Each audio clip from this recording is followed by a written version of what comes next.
Hello everyone, কেমন আছেন আপনারা? এতদিন ভিডিও আপলোড করতে পারিনি, তার জন্য আমি দুঃখিত। Sorry for that. আর কেন করতে পারিনি তার রিজন বলবো। আমি বিগত 3 দিন শারীরিক অসুস্থতায় খুব কষ্ট পেয়েছি। আমি ভাবছিলাম সোশ্যাল মিডিয়াতে জানাবো না, কিন্তু তারপরে আমি ভাবছি যে সোশ্যাল মিডিয়াতে আমি এত কথা বলি, আপনারা কম বেশি চেনেন আমাকে, আবার হয়তো চেনেন না। যারা ব্যক্তিগতভাবে চেনেন তারা হয়তো জানেন একটা জিনিস, যে সময় তো সব সময় একরকম থাকে না, কখনো ভালো কখনো খারাপ। আমার সাথে হয়তো তাই হয়েছিল। আর শারীরিক অসুস্থতা তো শরীরে আছে মানেই তো খারাপ হবেই। তো বিষয়টি শুরু হয় 28 তারিখ। আমার অ্যাঙ্কারিংয়ের প্রোগ্রাম ছিল। তো সেখানে 2 জায়গায় প্রোগ্রাম ছিল। তো এক জায়গার প্রোগ্রাম শেষ করে আর এক জায়গায় অ্যাঙ্কারিংয়ের প্রোগ্রাম পুরো কমপ্লিট করে রাতে যখন ফিরতে ফিরতে মানে বাইক চালিয়ে ফিরছিলাম, ফিরতে ফিরতে রাত 3:30 তো বেজেই গেছে। তো সেটা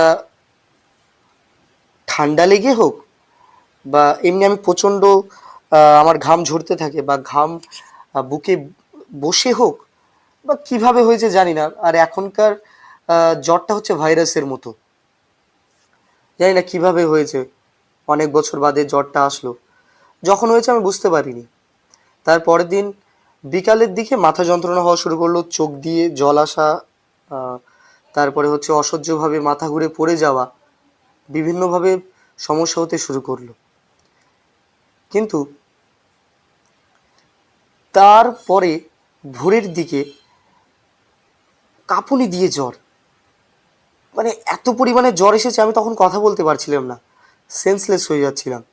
বাবা কাকা গ্রামীণ হাসপাতালে নিয়ে যাওয়ার পরে সেখানে আহ, আমার দেখতেই পাচ্ছ আমি ভর্তি ছিলাম হাসপাতালে। এই যদি দেখো আমার পেশিটা ভীষণভাবে ফুলে উঠেছে। ওখানে চ্যানেল করা ছিল, ওখানে যখন ঠিকঠাক স্লাইনগুলো যাচ্ছিল না তখন আমি ডান হাতের এখানে চ্যানেল করিনি। তারপরে 104-এর বেশি জ্বর ছিল, ধীরে ধীরে কমছিল বাড়ছিল, কমছিল বাড়ছিল, প্রচণ্ড খারাপ অবস্থা ছিল।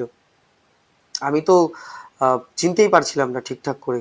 আরে হয় না অনেক সময় জ্বর হলে আমরা ভুলবো, ওপরওয়ালার দয়ায় এবং আহ, তোমাদের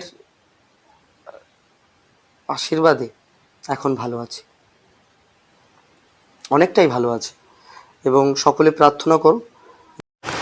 হাসপাতালে যাওয়ার পরে ওখানকার যে অনুভূতিটা, সে ওই অনুভূতি যে গেছে সে জানে।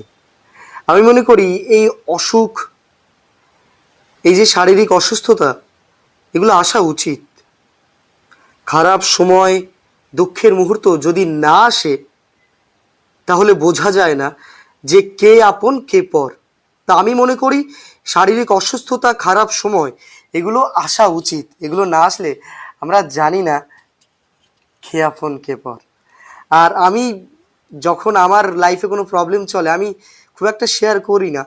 এখন সেখান থেকে ওভারকাম করেছি, রিকভার হয়েছে বলেই শেয়ার করছি। কারণ হাসপাতালে যখন ছিলাম তখন মনের যত অহংকার আর পাপগুলো ছিল না, একদম ধুয়ে মুছে পরিষ্কার হয়ে গেছে।